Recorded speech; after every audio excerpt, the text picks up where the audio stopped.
Salam dostlar. Deməli, bugün arı birləşdirəcəyik.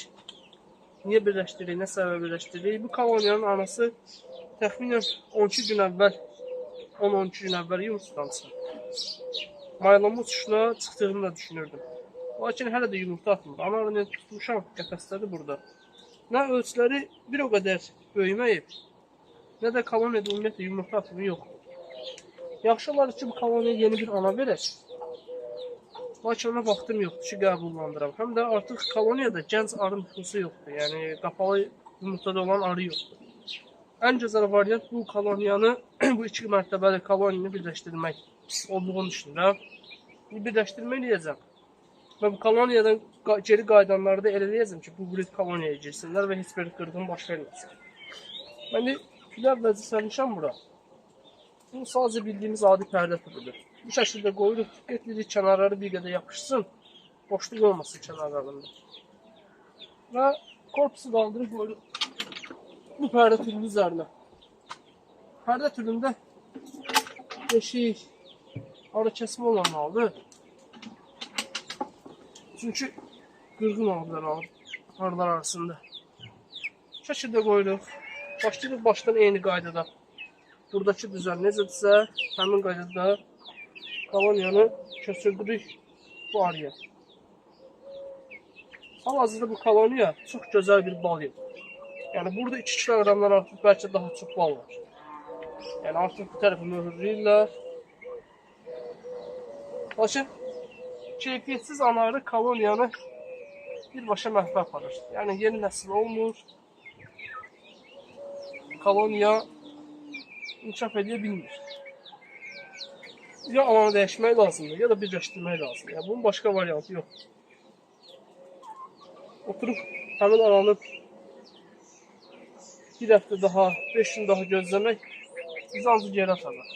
Hal-hazırda bal mövsümüdür, yəni bal gəlir. Bu koloniyada da yetərincə işçi qüvvəsi var, tarlaçarı var. Yəni, bu aşağı mərtəbənin tarlaçarı ilə birləşdikdə çox güclü bir koloniya olacaq. Çox gözəl bal da gələcək. Çərçivələr demək olar ki, balla doludur.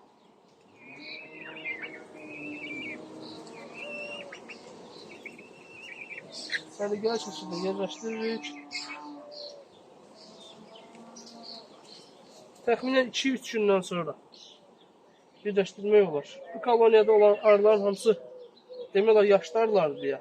Yəni, sonuncu yumurtalı çərçivə təxminən 5 gün əvvəl çıxıb. Bir dənə yumurtalı çərçivə var idi sadəcə. Yəni, bir qədər birləşmə, bir-birlərinin qoxusuna öyrəşmə gec ola bilər.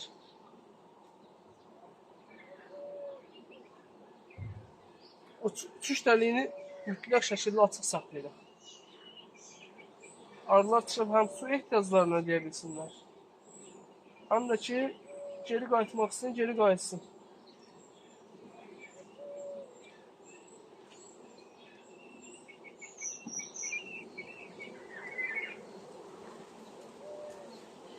Təxminən 7-8 çərçivəni tam doldura biləcək bir arı nüfusu var burada.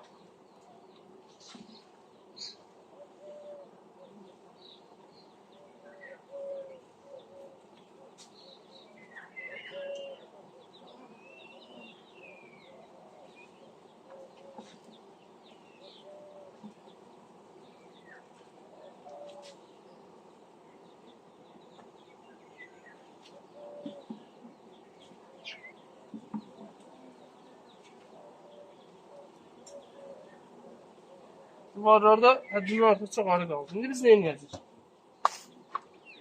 Baxın, bu yeşiklərin ikisinin də rəngi eynidir. Mən bu arada bura çıxsam da bunlar geri qayıdacaq. Yəni, gəlib öz yerinə gələcək. Mən əvvəlcə nə edirəm? Bu çərçivə yeşiyi buradan götürürəm. Bu ayaqlığı yaxınlaşdırıram maksimum bura.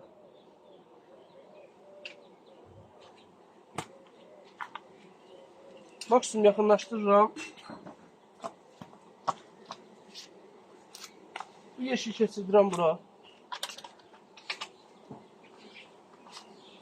Yəni, elə böyük məsafə aparmadığımıza görə həm bunun tarlaçıları gələcək, həm də bunu sirkələyəndə bunun arıları gəlib bura gələcək. Lakin burada dava olmayacaq.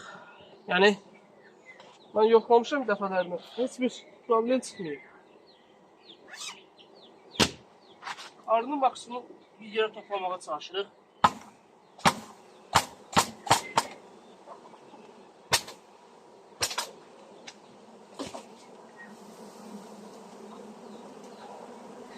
Sirkələyirik.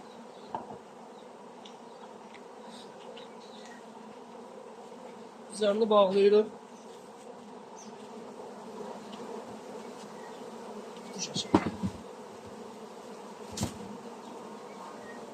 Nə arılar bir-birlərini qırmayacaqlar, nə də arılar itkiyə getməyəcək.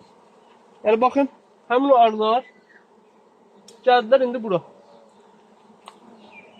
Lakin qırğın olmayacaq. Yəni bu arılar belə deyək də, mültəci kimi, ehtiyacı olan kimi gəlirlər ora. Yəni orada onları məhv edəmirlər, qırmırlar. Uçuş dəliyini açırıq.